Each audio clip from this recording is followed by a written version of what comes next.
Essa também é uma grande inverdade que esse teólogo adventista mencionou já algumas vezes.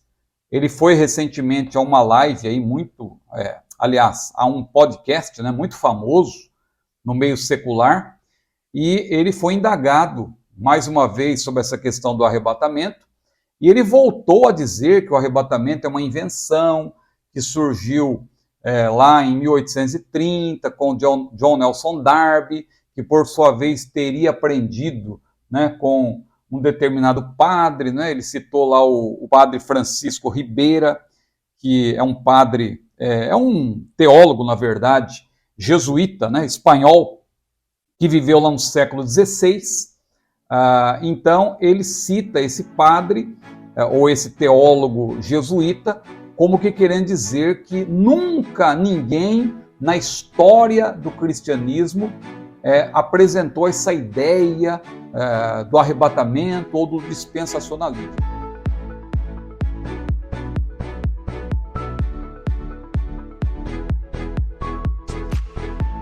Bom, nós sabemos, é claro, que, modéstia à parte, nós que estamos informados, inteirados desse assunto, nós sabemos que há historiadores honestos hoje que estão desfazendo essa falácia.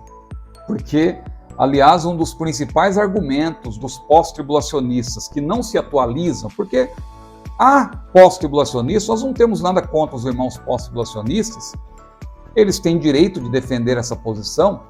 Agora, o problema é que muitos pós-tribulacionistas têm como principal argumento, primeiro, o deboche. Você é dispensacionalismo, isso é heresia, e zombam.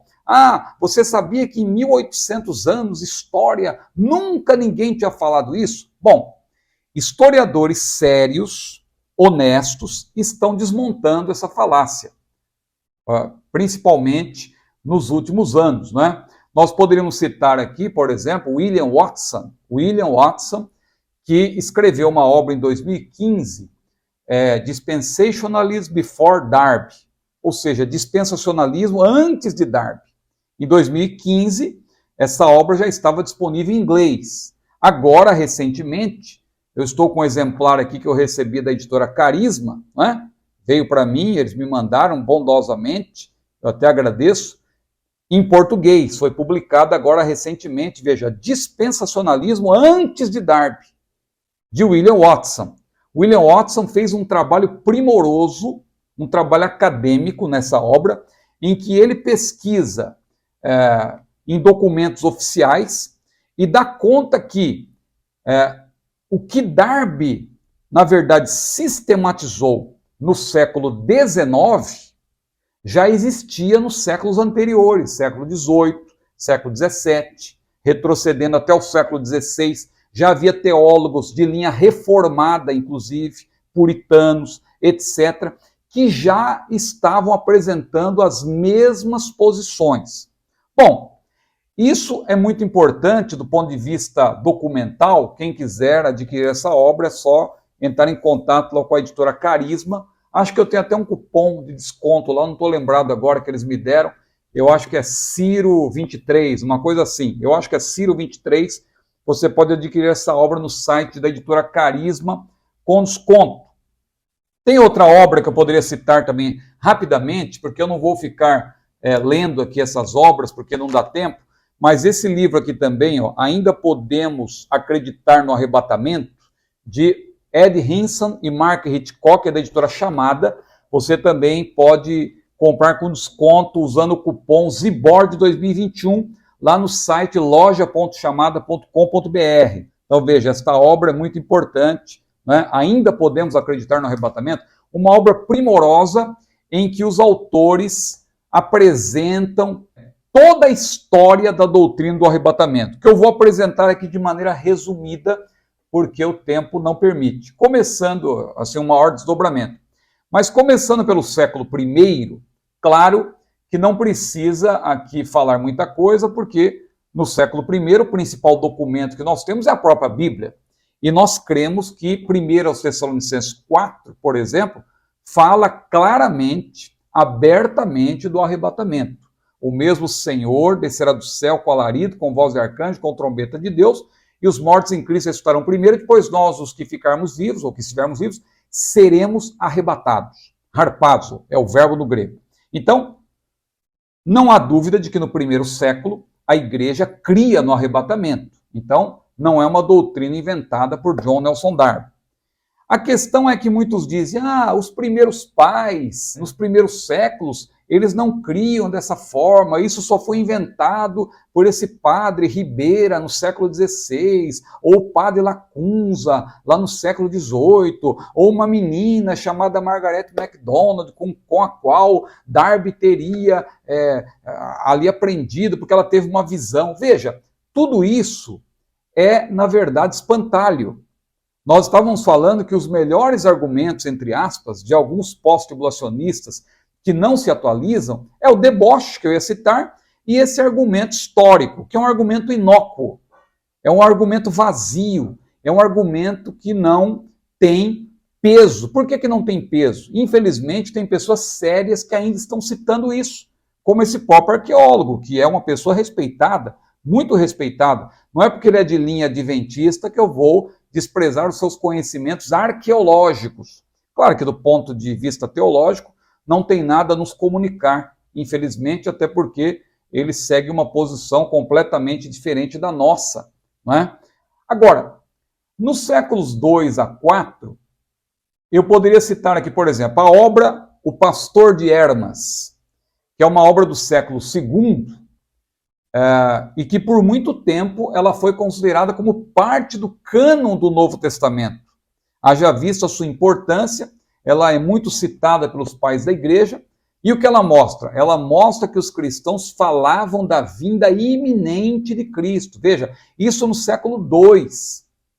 Fala da vinda iminente de Cristo para ajudá-los a escapar da grande tribulação. Isso na obra O Pastor de Hermas, segundo século.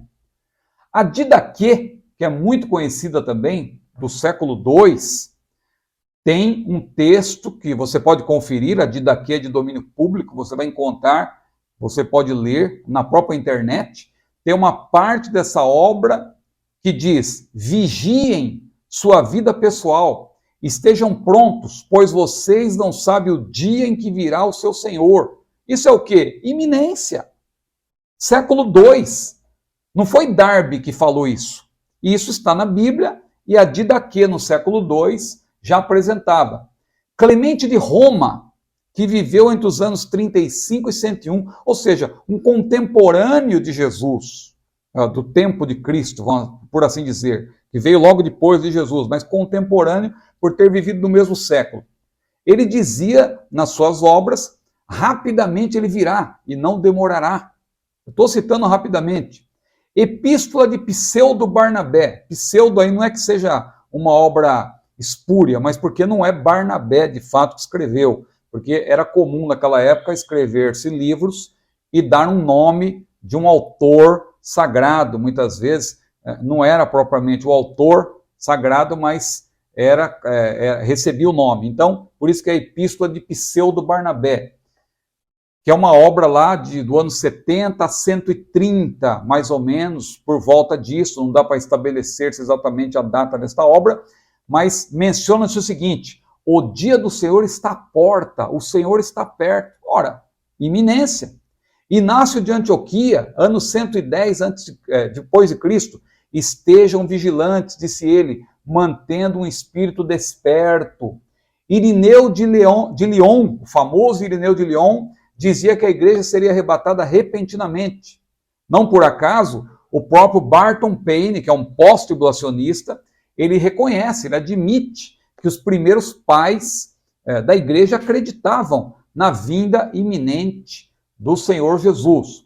Outra obra do terceiro século agora, Apocalipse de Elias, foi batizado com esse nome, Apocalipse de Elias, uma obra que foi produzida no Egito, descreve os crentes vivos sendo removidos da terra e levados ao céu. Veja, trasladação. Olha aí, o arqueólogo que disse que nunca ninguém falou, precisa tomar conhecimento disso. São obras de domínio público. Eu não estou citando aqui livros que são desconhecidos. Ele, como um grande estudioso, deveria pesquisar e ver que existem essas obras. Pseudo-Éfrem, ou Pseudo-Efraim, século IV depois de Cristo, era um patriarca da igreja síria. Ele disse num de seus sermões, veja como ele era um pré-tribulacionista, muito tempo antes de Darby. Olha aqui, ó. Assim, meus irmãos, devemos entender muito bem o que é iminente e preparar-nos para o encontro com o Senhor Jesus Cristo, pois todos os santos e eleitos de Deus serão reunidos antes da tribulação que virá e levados ao Senhor. Então veja, Éfrem, ou Pseudo-Éfrem, né, a obra do século IV depois de Cristo, já falava do arrebatamento pré-tribulacional. Bom, aí nós temos um período em que realmente a posição dominante não foi o pré-tribulacionismo. Né? Ainda que não houvesse, de fato, nenhuma posição tribulacionista oficial, porque todas as posições tribulacionistas elas foram sistematizadas tardiamente, após a Revolução Francesa. Não havia uma posição oficial, claro, nos primeiros séculos, mas temos alguns pais que tinham uma posição que nós podemos chamar hoje de pré-tribulacionista, antes do tempo. Alguns também poderiam ter alguns elementos de pós-tribulacionismo. Não havia uma posição oficial.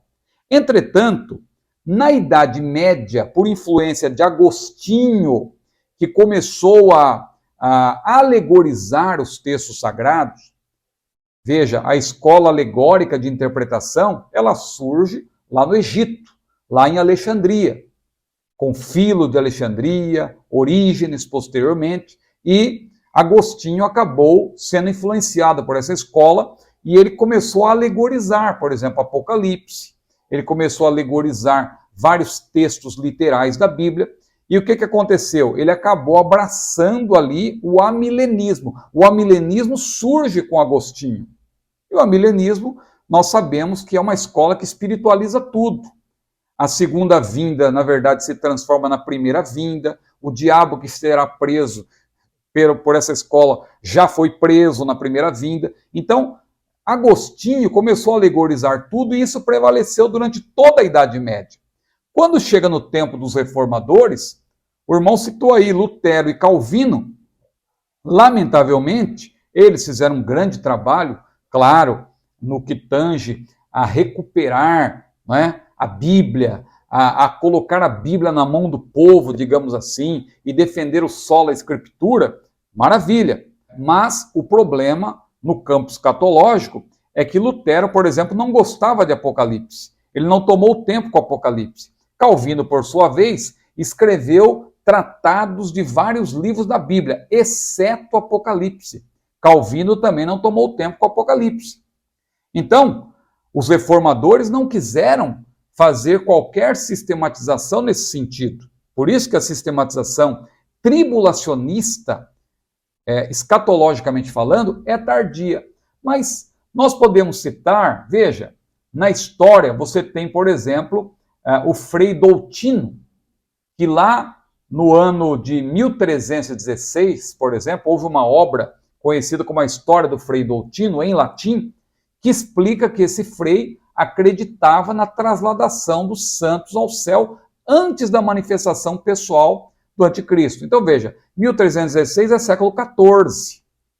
O teólogo adventista falou que antes de Darby ninguém falou, mas olha aqui, século XIV. Nós citamos lá os primeiros pais, agora estou citando o século XIV.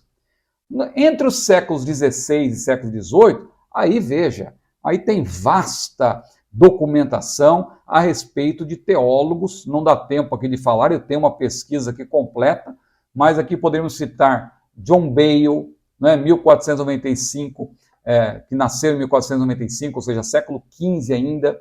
Ele apresenta aqui também a posição pré-tribulacionista, ainda incipiente. Muitos outros, como John Napier, Robert Pont, que era genro de John Knox, o famoso John Knox, Hugh Broughton, Thomas Brightman, que influenciou muito os puritanos, e Darby, nós sabemos, se baseou, o Darby e os irmãos, né, os irmãos de Plymouth, eles se basearam nessas ideias aí de Thomas Brightman, né, que também influenciou os puritanos. John Henry Alsted, que participou do Sino de Dort, Joseph Mead, que foi o precursor da escatologia dispensacionalista, Thomas Goodwin, Thomas Manton.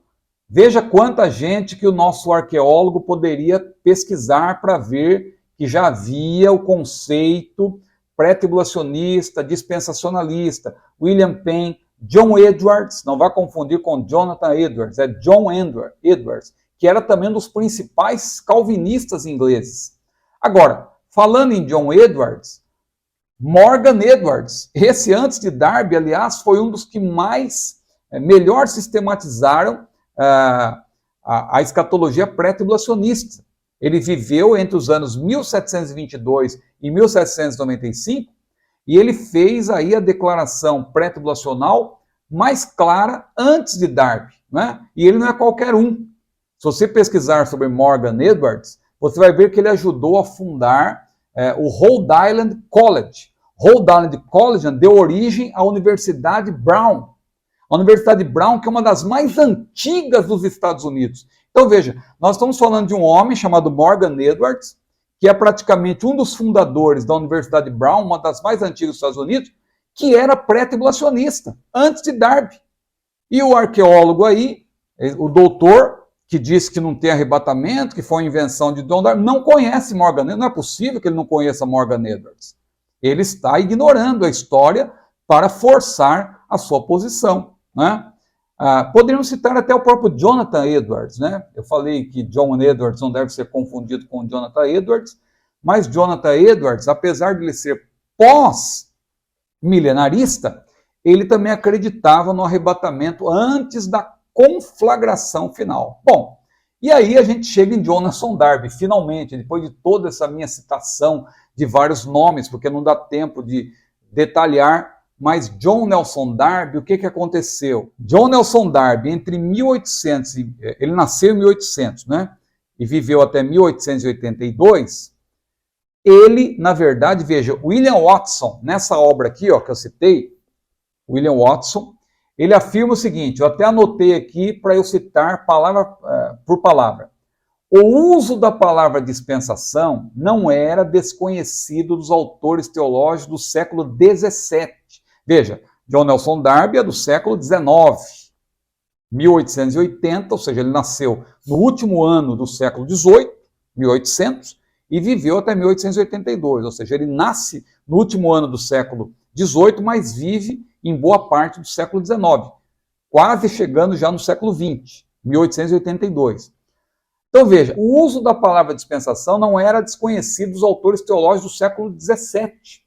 O fato de Darby e seus seguidores recorrerem a ele não representa uma descontinuidade no pensamento escatológico, como tantas vezes se afirma.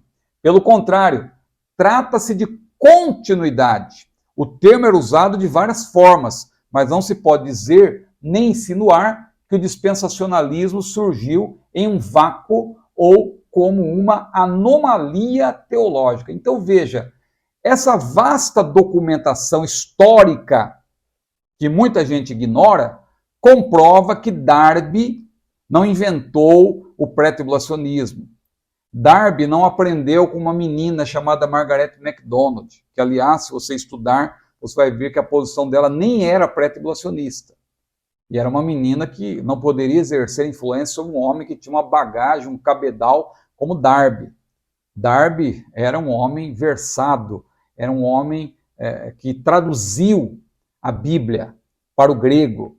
Então, você precisa conhecer melhor para falar. O grande erro dos pós-tribulacionistas não é nem discordar da nossa posição. Eles podem discordar, assim como nós discordamos deles.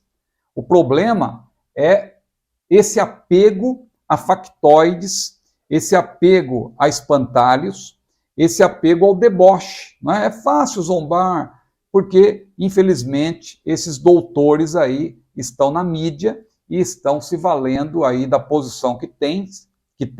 Eles estão num pedestal, a gente reconhece isso. Então, do alto desse pedestal, o que eles falam acaba sendo lei para os leigos, não é? Agora, quem estuda, quem toma tempo com o assunto, de maneira nenhuma pode engolir, desculpa usar esse termo, não é?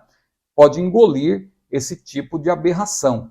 Veja aí quantos nomes que eu citei, vai ficar registrado, vai ficar gravado, para você depois ouvir calmamente cada um deles, anotar e também pesquisar para você ver que todos eles já falavam sobre aquilo que John Nelson Darby apenas sistematizou. O que é sistematizar? Sistematizar é pôr em ordem, de maneira didática, é organizar, é estruturar, não é inventar. Veja que as pessoas usam isso como argumento. O fato, nunca ninguém tinha falado. Meu irmão, a doutrina se fundamenta sobretudo na palavra. A própria doutrina da Trindade está na Bíblia, é uma doutrina bíblica, mas ela só foi se consolidar na história lá para o século IV. Nos primeiros séculos ainda havia discussões sobre a doutrina da Trindade, só que é uma doutrina bíblica. Então nós defendemos o arrebatamento da igreja como uma doutrina bíblica. Então o irmão que está pedindo as referências postadas, o irmão tem que anotar os nomes. Os nomes eu citei. E se o irmão tiver dificuldade, adquire essas obras aqui, ó. Dispensacionalismo antes de Darby, é a editora Carisma. Essa obra é preciosa, porque é história, é documentação, está tudo aqui. Todos esses nomes que eu citei estão aqui. Ou se você quiser uma obra mais resumida, que também tem esses mesmos nomes que eu citei, essa obra aqui, ó, Ainda Podemos Acreditar no Arrebatamento, de Ed Hinson e Mark Hitchcock. É uma obra da editora Chamada. Tem desconto se você usar o cupom ZIBORD 2021, e essa outra também eu creio que é o cupom CIRO23, ou 2023, é um desses dois, não tenho certeza agora, mas eles também me deram um cupom para essa obra de William Watson.